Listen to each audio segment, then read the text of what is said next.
바른미래당 박재웅 예비후보 만나보겠습니다. 박재웅 후보님 안녕하십니까? 네, 국회의원 예비후보 박재웅입니다. 예, 반갑습니다. 자, 네. 먼저 본격적인 얘기 앞서서 공통 질문 좀 드려보죠. 지난 20대 국회 어떻게 평가해 볼 수 있을까요? 개인적으로 20대 국회는 정말 사회에서 없어져야 할 사회악이라고 생각합니다. 네. 어느 촌로께서 이런 말씀을 하시더라고요. 이 현 국회의원들을 싹 끌어다가 섬으로 유배를 보내야 된다고. 그래서 국민들에게 꿈과 희망을 줘야 될 정치인이 오히려 분열과 혐오의 대상이 되었죠. 네. 당정의 수준을 넘어서서 이제 지금은 사화의 수준까지 온 거라고 저는 생각을 합니다. 네. 내 편, 남의 편을 가르고 서로 이전 투구하는 모습을 우리 국민들에게 어떻게 설명할 수 있겠습니까? 이 자유한국당의 대응도 무능의 극치를 보여줬다 이렇게 생각합니다. 다른 야당을 설득해서 여당의 독선을 막아야 하는데도 불구하고 오직 반대를 위한 반대의 모습 외에는 다른 기억을 보여준 게 없습니다. 네. 야당이 4분도 오열되어 있으면 20대 총선 다음 대통령 선거도 당연히 여당한테 유리할 거라고 보여집니다. 예, 20대 국회 사회 악이었다는 한마디로 정리가 될 것 같고 문재인 정부의 경제 정책에 대해서도 한 말씀만 좀 해주시죠. 문재인 정부의 경제 정책은 지금 누구든지 다 느끼고 피부로 느끼고 있는 거 아니겠습니까? 원래 현 정부의 사회주의 사상을 가지고 자본주의 수레를 끌고 가는 것은 잘못된 겁니다. 네. 예를 들면 디젤 차를 가지고 우마차를 끄는 모습이죠. 네. 서울의 집값을 잡으려면 공급을 늘리고 보유세를 인상하면 됩니다. 그런데 공급도 막고 자금도 막고 거래도 막아서 부동산 값을 잡겠다고 합니다. 넌센스죠. 네. 좌파 정부만이 들었으면 집값이 폭등을 합니다. 그리고는 언론 탓, 남의 탓만 하지요. 경제 행위를 해본 적이 없는 사람들이 투쟁으로 이 문제를 해결하려고 하기 때문에 여러 가지 문제들이 나타나는 겁니다. 그러니까 서울집과 요즘에 워낙에 문제가 많이 돼서 그냥 네. 단순하게 공급 더 늘리고 보유세 인상하면 된다 이런 말씀이시네요. 그렇죠. 그러니까 공급 늘리는 건 한계가 있으니까 보유세를 이번 정부 들어서 좀 많이 올린 걸로 알고 있는데 많이 올렸죠. 예, 그런데 지금보다 더 올려야 된다 이런 말씀이십니까? 그래도 외국에 비해서는 상당히 낮은 수준입니다. 그렇죠. 외국에 비해서는 낮다. 아직도 많이 낮다. 그러니까 네, 1주택자까지야 좀 그렇습니다만 다주택자를 대상으로 해서 보유세를 더 올리면 된다 이런 말씀이시고. 그렇죠. 예. 현 정부 들어서 작게 봐서는 18번이나 부동산 대책, 크게 봐서 한 4번 정도 대책이 나왔는데 이런 거 다 필요 없다. 보유세를 좀 더 올리면 된다 이런 말씀이시고. 그리고 역세권을 중심으로 그렇죠. 젊은 청년들이나 젊은 신혼부부들이 살 수 있는 공간을 많이 확충을 해줘야 됩니다. 그게 이제 건축 계획적으로 보면 그 일정 부분을 그 역세권의 특구를 지정해서 거기에는 상당한 인센티브를 주면 됩니다. 예, 그런 방법이시고. 그런 공급을 늘리는 정책을 병행하지 않으면 이 보유세 인상만으로는 어렵다고 보는 거죠. 예, 알겠습니다. 자, 이번 21대 국회의원 총선 여기 나가기로 결심하게 된 배경은 무엇인지요? 저는 원래 포항제철에 근무하다가 직업이 건축사입니다. 네. 그래서 정치에 출마한 적이 한 번도 없었죠. 근데 2년 전에 안철수 의원을 만나서 얘기를 하면서 유럽의 국회의원들은 자전거를 타고 지하철을 타고 다니면서 일을 하는데 왜 대한민국 국회의원들은 권력 투쟁만 할까요? 이런 생각을 하게 됐습니다. 그래서 내린 결론이 대한민국 국회의원들은 모두가 권력 중독자가 되어 있다는 것이죠. 꽤 괜찮은 사람들도 의원 배지만 달면 다 마약 중독자처럼 권력 중독 현상을 일으킵니다. 이것은 우리나라 국회의원들이 전 세계에서 가장 많은 권력과 특권을 가지고 있기 때문입니다. 저는 이 권력 중독자들을 국회에서 몰아내고 합리적이고 일하는 국회로 만들어가고 싶습니다. 그렇죠. 우리가 주위에서 많이 보게 됩니다. 이상하게 의원 배지만 달면 좀 사람이 변하는 그런 모습.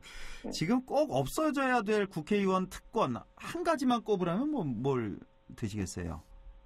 국회의원들이 갖고 있는 시도의원 공천권을 없애야 됩니다. 아, 공천권. 예. 예. 그동안 뭐 많이 문제가 됐죠. 예. 그래서 이 하부 조직의 줄서기를 없애면 국회의원이 갖고 있는 권력이 상당히 줄어들 겁니다. 예, 그 외에도 뭐 많이 있습니다만 첫 번째로 그걸 꼽으신 거고. 자, 안철수 전 대표가 바른미래당을 탈당을 하고 신당 창당을 선언을 했습니다. 지금 뭐 한창 준비 작업 중인데 안철수 전 대표에 대해서 좀 여쭤볼까요? 지금 뭐 어떤 상황입니까? 지난번에 이제 귀국할 때 제가 공항을 갔었습니다. 예. 근데 이제 본인이 멘트를 주기를 프랑스 마크롱 대통령 얘기를 하셨어요. 예. 예. 그래서 그때 이제 제가 느낀 게 본인이 나갈 방향을 구체적으로 제시했다. 저는 이렇게 느꼈고요. 예. 지금 어제 창당 프로세스를 발표하지 않았습니까? 예. 그리고 독자 창당을 할 거고 중도 실용 노선의 길을 걸어갈 겁니다. 네. 그리고 이제 목표는 물론 대선이 되겠죠. 아하. 독자 창당하고 중도 실용 노선의 길을 걷겠다. 이거 뭐 여기까지는 이제 보도가 다 된 내용이고요. 네. 자, 우리 박재웅 후보께서도 소위 말해서 안철수계시잖아요. 맞습니다. 그러면 만약에 이제 독자 창당하면 안철수 전 대표가 그러면 박재웅 후보님도 그 신당에 참여를 하게 되겠네요? 제가 안 대표가 미국에 계실 때 예. 이제 문자를 보냈습니다. 매일 문자를 보내서 이런 말씀을 드렸어요. 네.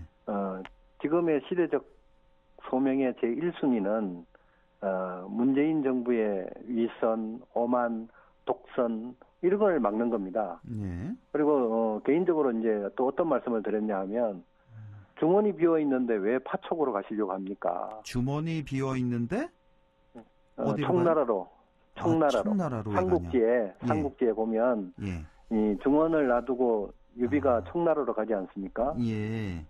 그러니까 그 중원을 버려두고 청나라로 가서는 삼국 통일을 할 수가 없어요. 예. 지금 우리나라의 모든 세력을 다 이제 양당 구도로 이렇게 보고 있는데 중도의 세력을 가지고 전체를 다 먹기는 저는 어렵다고 보는 겁니다. 예. 처음에 안철수 대표하고 얘기를 할 때 제가 이런 얘기를 했습니다.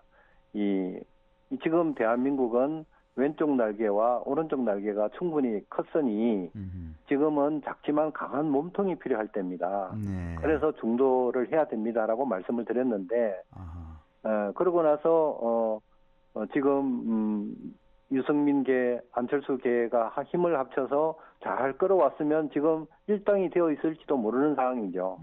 그런데 실패했단 말입니다. 네. 그리고 지금의 현재 상황은 1순위가 현 정부의 독재를 막는 겁니다. 네. 그래서 저는 그 생각에는 안 대표님도 같은 생각을 하고 있다라고 확신을 하는데 안 대표님이 지금 야당 범야당 통합에는 상당히 좀 관심이 없다 이렇게 표현을 하셨죠. 그러니까요. 지금 박재웅 후보님 생각은 뭐 모든 야당이 중도 보수 다 통합을 해야 된다 이런 생각이신데 그렇습니다. 지금 보도된 거 보면 안철수 전 대표는 보수 통합에 좀 선을 긋는 모습이란 말이에요. 좀 차이가 좀 있어 보이는데요.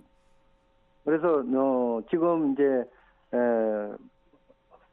3일 전인가요? 예. 그 안철수계의 당원들이 약 한 5천 명 정도 탈당을 했죠. 예, 같이 탈당을 했죠. 탈당을 했는데 저는 아직 탈당을 안 했습니다. 예. 그리고 계속 설득을 하고 있는데 대표님의 생각은 쉽게 바뀔 것 같지는 않아요. 제 개인적인 느낌으로. 예. 그런데 저는 그렇게 가는 것이 맞다. 안 그러면 지난번 대선처럼 이 한국당에서 나오고 안철수 대표 나오시고 또 제3의 뭐 김문수 같은 분이 나오고 지금 여당에서 한번 나오면 지난번 대선하고 비슷한 결과가 나오겠죠. 40%에 당선되는 여당 대통령이 또 나오겠죠. 예, 알겠습니다. 이제 좀 여쭤볼 게 많아서 다음 질문을 좀 드려볼게요. 바른미래당 박재웅 예비 후보 만나보고 있는데 박재웅 후보님만이 갖고 있는 장점을 꼽으라면 어떤 점을 들 수 있을까요? 저는 이공계 출신입니다. 그래서 어떤 일을 처리할 때 굉장히 합리적이고 실용적으로 처리하는 것이 몸에 배어 있죠. 그래서 어떤 이념이나 사상에는 잘 물들지 않습니다. 그리고 제가 추구하는 거는 수신제가 치국 평천하를 굉장히 좋아합니다. 그래서 어떤 일을 할 때 서로 다른 의견을 낼 수 있고 또 서로 이념적으로 맞지 않아서 다툴 수는 있지만 그 틀은 결국은 한 틀 안에 있어야 된다고 생각하는 거죠. 옛날에 고구려가 강대한 나라였습니다. 그렇지만 중국의 침입으로 멸망한 것이 아니라 형제 간의 분열로 인해서 멸망을 했죠. 그래서 평양에 있던 30만의 백성들이 중국으로 다 끌려가서 노예가 됐습니다. 결국은 정치 지도자들의 잘못으로 인해서 백성들이 엄청난 고통을 겪은 거죠. 저는 통합하고 모으는데 상당히 장점이 있다 이렇게 생각하고 있습니다. 예, 지금 안동 지역의 가장 시급한 현안은 무엇이라고 생각하십니까? 안동뿐만 아니고 대한민국 전체 1순위는 인구 늘리기입니다. 대한민국 인구가 작년부터 이제 감소세로 돌아섰죠. 그런데 지금까지 엄청난 자본과 정책을 썼습니다. 그럼에도 불구하고 지금 0.98까지 내려왔죠. 한 사람이 한 명도 아기를 안 낳는다는 얘기죠. 그래서 저는 이것을 혁신해야 된다고 생각합니다. 여러 가지 그 조건들을 다 무시하고 아이들 보육과 육아 시스템에 대해서 지원을 해야 된다고 생각합니다. 보육과 육아 시스템에 집중해라. 그래서 제가 이제 주장한 거는 애 한 명당 월 50만 원씩 지원하자. 3명이면은 150만 원이 되니까 애만 키울 수도 살 수 있는 조건이 된다. 그리고 이제 타가 시스템은 원래 북한이 굉장히 잘 돼 있습니다. 언제든지 애를 맡기고 찾아올 수 있는 시스템이 정말 잘 돼 있죠. 그래서 우리도 9 to 5 하지 말고 2교대로 해서 아침 7시부터 저녁 10시까지 보육시설을 운영하자. 그 대신 이제 일부는 지금 이제 퇴임하시고 경력 가시신 분들 중에서 보육에 있는 관심이 있는 분들을 파트타임으로 채용할 수 있을 거다. 그럼 일자리도 늘어날 거다. 저는 그렇게 생각하고 있습니다. 양육 비용, 육아 시스템에 대한 혁신을 해야 된다는 말씀이시고 지금 시간이 좀 많이 지나서요. 지금 공약을 보니까 정치 개혁 공약, 안동 혁신 공약 두 가지 분야로 나눠서 공약을 내세우셨는데 이건 다음에 좀 기회 있을 때 좀 얘기하도록 하고 지금 안동과 예천 통합 문제에 대해서는 어떤 입장이세요? 당연히 통합해야죠.